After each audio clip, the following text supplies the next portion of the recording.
Bonjour, bienvenue sur la chaîne de la construction du réseau de Wessenheim et de son extension. J'espère que vous allez bien.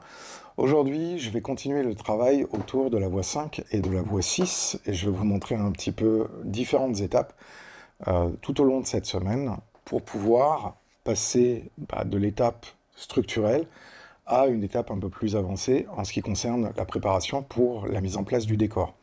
Alors vous avez vu dans les vidéos de la semaine dernière où il n'y avait pas de commentaires et c'était vraiment de la vidéo time-lapse pour la réalisation d'une bonne partie des travaux qu'on va faire et qu'on va commencer dans cette session aujourd'hui. Donc ici, il va y avoir la mise en place de la sous-couche.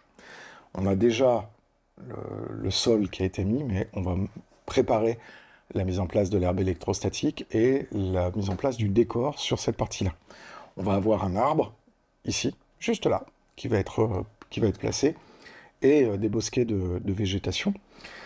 Je vais continuer aussi à faire le balastage de la voie 6, ainsi que de la voie 5. On va continuer à bien avancer, et on va aller vers la montagne. On va continuer le traitement d'abord coloriel. Donc là, pour l'instant, il y a, à l'aide des 3 peintures de base, la couleur pour ressembler à du grès. Donc c'est du grès rose. Alors est-ce que j'en ai là à vous montrer un petit peu voilà, donc par exemple, voilà un échantillon de grès rose. Donc l'objectif, c'est d'avoir une couleur en dessous de ce qui va être mis au-dessus, qui soit le plus proche de ça. Et donc c'est pour ça qu'il y a une composante que certains connaissent bien sur la chaîne, qui suivent la chaîne depuis pas mal de temps, de rose, de couleur pêche et de marron, et ensuite après on a un traitement de surface pour pouvoir faire les éléments de relief, les rochers apparents, etc. Éventuellement faire des inclusions. Et ensuite après on a la deuxième partie du traitement qui est donc le fait de mettre de la terre, hein, de montrer en fait la sous-couche. Après on va mettre du scatter material et ensuite l'herbe électrostatique. Alors à ces endroits-là, ici, il n'y a pas de magie grasse. Pour plusieurs raisons. D'une part, c'est parce que je n'en avais pas au moment où j'avais fait ça. J'en ai reçu depuis, donc le reste, il y aura de la magie grasse, pas sur ces deux reliefs-là. On va avoir la pose donc, de la sous-couche, le scatter material. Alors scatter material, en fait, c'est du déchet organique qu'on vient mettre sous l'herbe et qui permet de montrer la couche d'humus et la couche en décomposition de la saison précédente. Donc, un arbre, des buissons, un peu d'herbe, des herbes folles, des herbes hautes. On va travailler avec des fibres électrostatiques de 12 mm, de 9 mm, de 6 mm, de 3 mm, de 2 mm et de 1 mm. On va ensuite travailler aussi avec différentes fibres un peu plus grandes pour pouvoir faire des bosquets, des feuilles, etc. Et donc l'objectif ici, c'est vraiment de montrer un talus un peu ensauvagé, avec une délimitation d'une parcelle qui laisserait imaginer le terrain. Alors, sur cette partie-là du mur, je ne sais pas encore ce que je vais faire. Est-ce que je vais mettre une photo, ou est-ce que je vais faire une aquarelle pour montrer le fond? J'ai pas encore vraiment décidé ce que je vais faire là. Ou je peux très bien le laisser aussi en blanc. Ça ne me dérange pas fondamentalement de laisser le mur tel qu'il est comme ça. C'est sûr que pour l'immersion, je pourrais éventuellement mettre un fond. Le problème, c'est que ce mur-là est visible de partout, et donc il faut avoir quelque chose qui permette d'avoir une profondeur de champ, et d'acquérir une profondeur de champ. La photo est plutôt pas mal, et serait plutôt adaptée à ce genre de choses, mais j'ai pas trouvé pour l'instant d'image qui me satisfasse pour cet endroit-là. Ensuite, après, j'ai fait, et vous verrez, je vais tourner un petit peu la caméra, comme ça vous permettra de voir. J'ai posé à blanc, pour l'instant, la structure sur laquelle va être placée la gare marchandise. Alors pourquoi je l'ai placée à blanc? C'est simplement pour vérifier que mes hauteurs étaient bonnes et que mes niveaux étaient bons, etc. Mais je ne l'ai pas fixé définitivement parce que j'ai toute cette partie-là à faire au niveau du décor. Alors, vous voyez, il y a un mur au fond. Le lambris, ça c'est sûr, il a été peint, j'y touche pas. Il restera comme ça. C'est pour ça que je peux pas rajouter de fond d'écran là-dessus. Il faut que le mur respire. Donc si je viens coller une plaque avec un truc, ça va empêcher la respiration. Et donc là, à ce niveau-là, comme c'est le mur ouest, je peux pas du tout intervenir à cet endroit-là. Donc du coup, j'avais besoin d'avoir le plan sur lequel va se situer les voies de la gare marchandise. Et comme je vous l'ai montré très brièvement dans le live, mais on aura l'occasion de le regarder dans les vidéos de cette semaine, eh ben, j'avais besoin d'un pont routier. Donc là, je vais tourner un petit peu la caméra, qui va être au niveau du troisième couple, là-bas. Donc vous voyez le mur, alors, techniquement c'est ici. Je vais enlever ça. Voilà, non, c'est celle-là qu'il faut que j'enlève.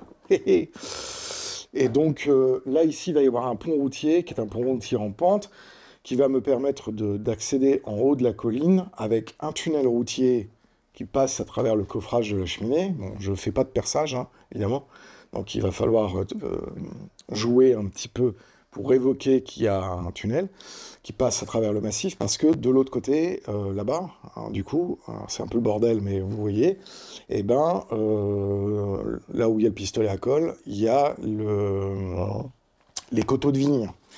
Donc, du coup, et puis ensuite, après, on accède à la porte est de la vieille ville de Wissenheim, et donc, tout l'intérêt de ça, c'est de faire une liaison entre la vieille ville, une liaison routière, donc, entre la vieille ville et la gare marchandise de Wissenheim, qui est à cet endroit-là. Alors, sur la gare de marchandise, je vais avoir 2 voies et la halle de la marchandise, et ensuite 1 ou 2 voies supplémentaires, je ne sais pas encore très bien, ça va dépendre de l'aménagement que je vais faire à cet endroit-là. Il y en a au moins 1, ça c'est sûr, pour le deuxième tiroir de manœuvre du grill d'accès à la gare, et la deuxième qui sera peut-être une voie bonus, si j'ai de la place pour pouvoir mettre une deuxième voie de stockage, notamment pour les convois en cours de formation. Donc c'est prévu sur le plan, mais ensuite, après, il faudra qu'on regarde d'un point de vue scénographique si l'ensemble de ces éléments d'infrastructure ferroviaire sont cohérentes. Je n'ai pas, pour l'instant, pris ma décision concernant le bâtiment qui va servir à la halle marchandise. Est-ce que ça va être un kit du commerce? Est-ce que ça va être quelque chose que je vais fabriquer moi-même? Est-ce que ça va être une halle couverte, donc clos, avec 4 murs, ou est-ce que ça va être simplement une structure métallique avec un auvent et un kéo et une grue? Ça peut être aussi intéressant. Ce qui est important, c'est que je sois ici, sur cette position-là, pour apprécier le décor et les différents plans, ou que je sois de l'autre côté pour apprécier une autre parallaxe, j'ai besoin d'avoir des étages visuels qui, d'un point de vue scénographique, sont intéressants, parce que j'ai quand même un espace qui est assez contraint ici.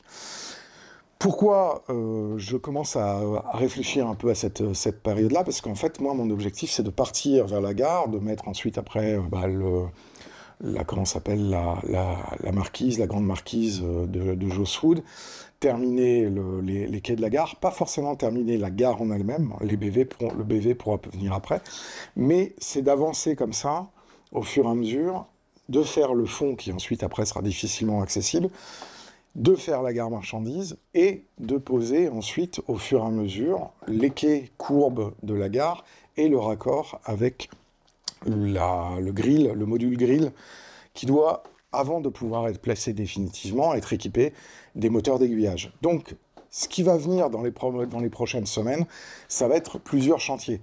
D'abord, le chantier de décor du fond, ici, notamment de la montagne, et de tout ce qui est derrière, finir la pose de la voie, finir la pose du ballast, finir la pose des accotements, les murs de soutènement, la préparation du décor, et évidemment, la montagne. Alors cette montagne, il y a eu une réflexion qui était faite. Au départ, je m'étais dit que j'allais peut-être mettre un faubourg, et puis après, je trouvais que ça allait être trop encombré. Je voulais un peu plus de nature, un peu plus d'environnement, on va dire, un peu plus de verdure, tout simplement.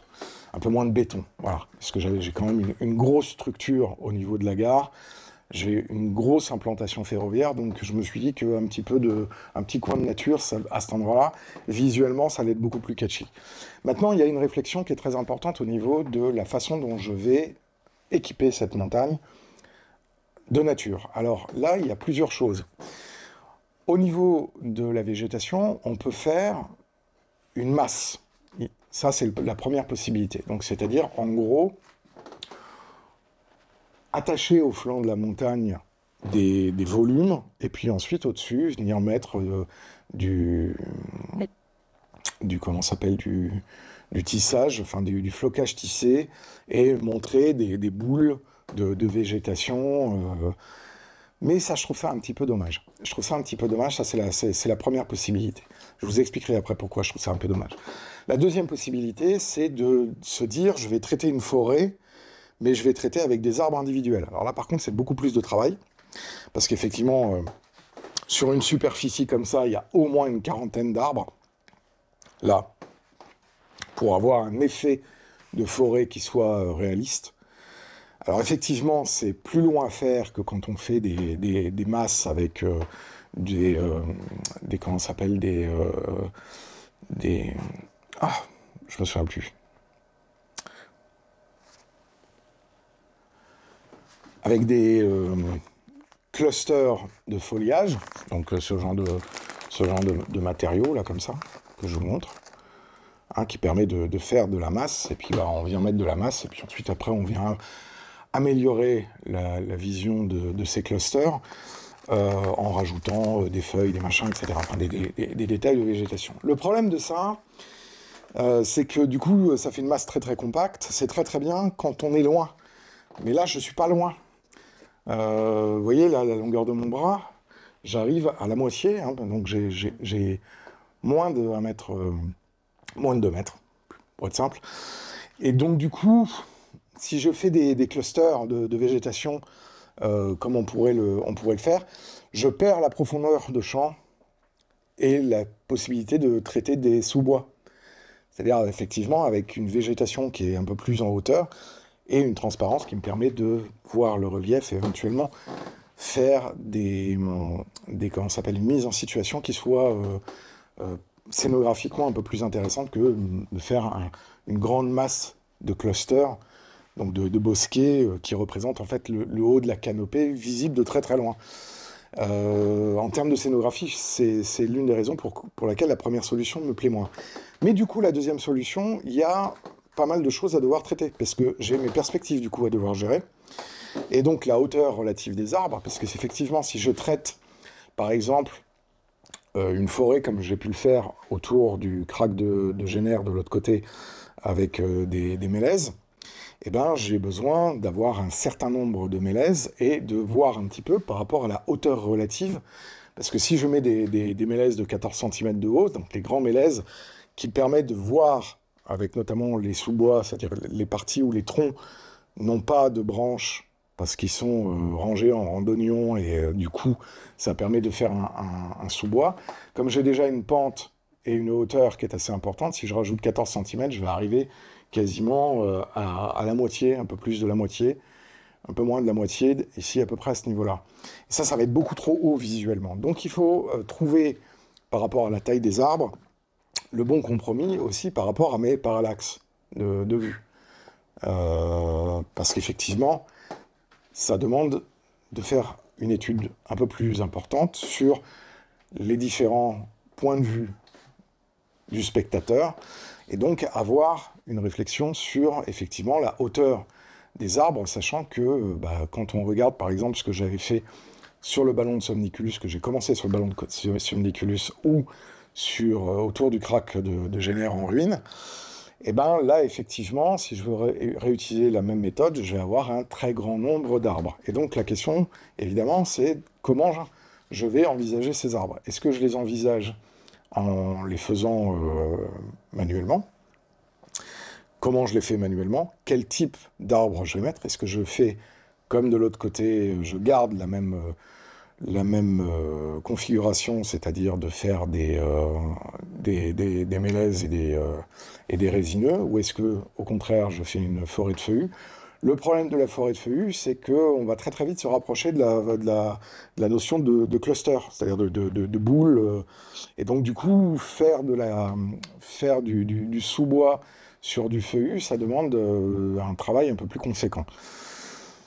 Donc est-ce que je prends des arbres du commerce, de chez Anita Décor par exemple, ou est-ce que je fais moi-même mes arbres, ce qui pourrait être aussi une solution tout à fait envisageable. Quel type d'arbre je vais mettre, quelles sont les essences que je vais utiliser, sachant que là, ici, je vais mettre un chêne, à cet endroit, un chêne qui va être grand comme ça, à peu près. Donc là, c'est un chêne de chez MBR, parce que j'ai pas envie de le faire, et qu'ils font de très beaux chênes. Mais je peux évidemment pas faire une forêt avec que des chênes de MBR, parce que c'est en présence très, très importante. Donc, puis en termes de coût, là, ça serait plus du tout le même budget. Donc, il y a une réflexion qui doit être menée sur, effectivement, les types d'arbres, etc. Mais pour pouvoir faire ça, il faut d'abord que je finisse le relief, la peinture du relief, la mise en saturation du relief, pour voir si je ne vais pas rajouter un petit ruisseau, un petit machin, parce que derrière, j'ai la tranchée de récupération des eaux, puis là, ici, vous avez vu, j'avais mis mes deux sorties d'évacuation d'eau. Donc, il y a une question sur le traitement tout autour, ici, puisque là, initialement, j'avais prévu de mettre une route et que je vais arrêter finalement au niveau de la halle marchandise, parce que la route n'a pas de sens. Et donc, il y a une réflexion sur la végétation de cette partie-là qui va devoir être menée et qui ne pourra véritablement commencer qu'à partir du moment où j'ai fini la préparation du sol à cet endroit. Donc du coup, si vous avez vu le live Café Croissant et Modélisme de dimanche matin dernier, donc c'était le 9 mars 2025, pour les gens qui regardent cette vidéo et qui regarderont cette vidéo un peu plus tard, et ben sur les types de matériaux utilisés, il va y avoir donc, en plus de ma sous-couche minérale, il va y avoir la couche d'humus qui va être rajoutée au-dessus, l'herbe à différentes longueurs pour montrer les herbes folles. Par contre, là-bas, on ne va pas avoir tout à fait le même traitement. On va avoir un traitement qui va être notamment fait avec des herbes électrostatiques de couleur marron, au brun, doré, etc., pour donner effectivement les notions de sous-bois. Sauf que, effectivement, en fonction du type d'essence d'arbre que je vais utiliser, je ne vais pas avoir le même type de sous-bois, parce qu'effectivement, les sous-bois sous des résineux, c'est un peu stérile, alors que quand on utilise les sous-bois dans les forêts d'arbres à feuilles non persistantes, eh ben on va avoir des fougères, on va avoir des choses, un travail un peu plus conséquent en préparation avant la pose des arbres. Donc il va y avoir plusieurs choses qui vont être faites, notamment sur l'étude scénographique de ce qui va se passer sur cette forêt. Est-ce que je mets un sentier, etc. Tout ça, ça pourra se faire que une fois que j'aurai déjà fini de préparer le terrain, et on aura l'occasion d'en reparler un peu plus tard. Et puis ensuite, après, effectivement, il y a tout le pont routier, donc je vous ai montré déjà quelques éléments qui ont été faits, et puis le raccord du pont routier sur la route. Alors ce pont routier, il vient venir sur... il vient fournir une route, enfin un point d'accès, à une gare marchandise qui, par définition, est une gare marchandise dont l'activité correspond à la population de la ville de Wessenheim.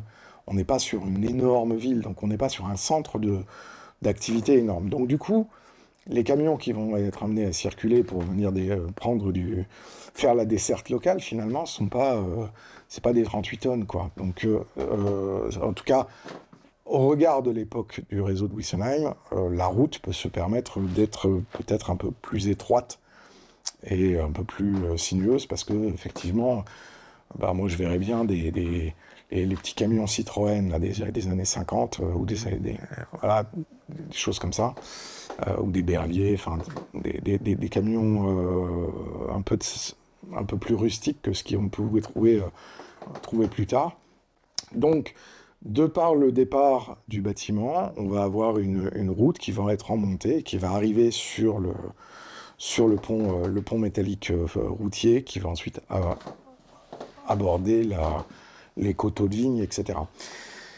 Donc, encore pas mal de travail, et évidemment, ce que j'ai posé là temporairement, bah, comme c'est du temporaire, parce que c'est simplement pour vérifier mes niveaux, etc., bah, je vais pouvoir tout enlever et accéder notamment à toute la partie au fond pour pouvoir faire la mise en place du décor de façon confortable. Voilà. Alors, au niveau des peintures, bah, vous connaissez, pour ceux qui ne connaissent pas, il y a les membres de la communauté ont baptisé la trilogie Benedicta. Donc c'est une première couche, un rose, qui vient donner ma couleur spéculaire sur mon anthracite. Donc là, c'est un rose qui est voilà, très pink, très girly. Dessus, je viens appliquer un orange qui va venir modérer le rose et qui va me permettre d'avoir la teinte spéculaire de ça, c'est-à-dire tous les petits points, si je vous montre, hein, vous voyez. Donc là, on a, d'ailleurs, vous voyez bien, hein, sur les deux couleurs, on retrouve cette dominante de teinte. Ensuite, après, j'ai du marron, voilà, le marron, qui vient me permettre de pouvoir assombrir la roche et donc de faire les premiers effets. Et puis ensuite, après, je vais avoir des teintes. Alors, soit on les retrouve sur les murs, soit on les retrouve en brossage, qui vont être ces trois teintes-là. C'est ce que j'ai déjà utilisé un peu partout, hein, déjà, qui vont être du graphite pour venir assombrir certaines lignes. Donc là, on verra qu'il va y avoir un travail de brossage avec ces trois teintes-là. On a de l'étain et on a un ocre qui permet de donner un petit peu de relief, parce que quand on regarde un petit peu les différentes couleurs de grès, bah, si par exemple je prends un caillou comme ça, vous voyez, on voit les composantes marron, on voit les composantes un peu plus foncées en piquetage. Donc, j'utilise toujours ces références-là. Hein. D'ailleurs, vous voyez ici, là, entre une pierre que j'ai rajoutée et le sol, on a quelque chose de très similaire. Et donc, une fois qu'on va venir mettre la végétation, etc., la couleur du terrain va renvoyer à peu près les mêmes types de teintes que la pierre qui, elle, va rester visible.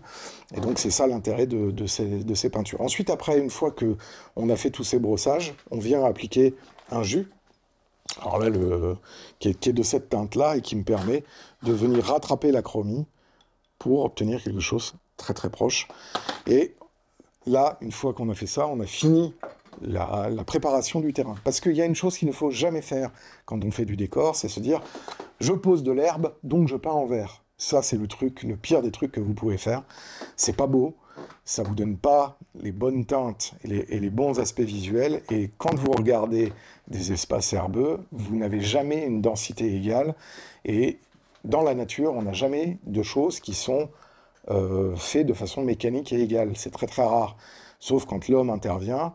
Mais quand on regarde par exemple une prairie, eh ben, il y a des endroits où on va avoir des résurgences de terre parce que l'herbe pousse moins à cet endroit-là. Et donc ça veut dire qu'il faut avoir un traitement du sol en lui-même pour que visuellement on voit réapparaître les éléments de sol à ces endroits-là. Et donc c'est très important de ni peindre totalement en marron, parce qu'on pourrait se dire la terre c'est marron donc je peins en marron. C'est pareil, il ne faut pas faire ça comme ça, parce que c'est pas uniforme. Donc, quoi qu'il arrive, à chaque fois que je vais poser du sol, que j'ai commencé à en poser dans l'extension, que j'en ai posé au niveau du talus qui est à côté de l'exploitation viticole, eh ben, il y a d'abord ce traitement coloriel dans les sous-couches qui permet de pouvoir avoir un rendu réaliste du sol beaucoup plus important. Voilà, donc ça va être le programme de cette semaine. Là, la vidéo est un petit peu pour faire le bilan des choses que vous allez être amenés à voir cette semaine. C'est pour ça que je la poste normalement le lundi qui suit le live Café Croissant et Modélisme, donc le 10, normalement, le 10 mars. Okay. Et ça va me permettre ensuite, après, de ne pas avoir à revenir sur les différentes choses que je vous ai dites dans cette vidéo pour vous illustrer le travail de cette semaine. Voilà, en tout cas, je tiens à vous remercier, vous êtes de plus en plus nombreux à suivre l'activité de la chaîne Bienvenue à Wissenheim. Merci énormément à toutes les personnes qui viennent de s'abonner, ça me fait plaisir, bienvenue. Bienvenue aussi à toutes les personnes que j'invite à mettre des messages dans la section commentaires. Merci énormément à toutes les personnes qui font des contributions sur Tipeee, c'est important, ça me permet de pouvoir financer la chaîne, financer les projets, et notamment le projet Nomade. On va avoir l'occasion de revenir sur le projet Nomade avec à peu près les mêmes éléments que je vais vous montrer là, mais là je reviendrai de façon beaucoup plus didactique sur le projet Nomade par rapport aux différentes étapes que vous allez pouvoir commencer à voir cette semaine. Et là, je pense que je vais reprendre le projet Nomade au mois d'avril, parce que j'aurai pas de chauffage avant, et que là, il fait beaucoup trop froid pour pouvoir intervenir. Donc, merci énormément encore à toutes les personnes qui font des contributions sur le Tipeee. Vous avez le lien du Tipeee en description. Et puis, bah, moi, je vous dis donc à demain pour la vidéo où on va commencer à finir la pose du ballast ici, s'occuper du mur, s'occuper des rigoles et avancer dans la réalisation du décor ainsi que la peinture de la montagne. D'ici là, moi, je vous invite à prendre soin de vous, prendre soin de vos proches, et à faire du train si vous en avez l'occasion. Ciao!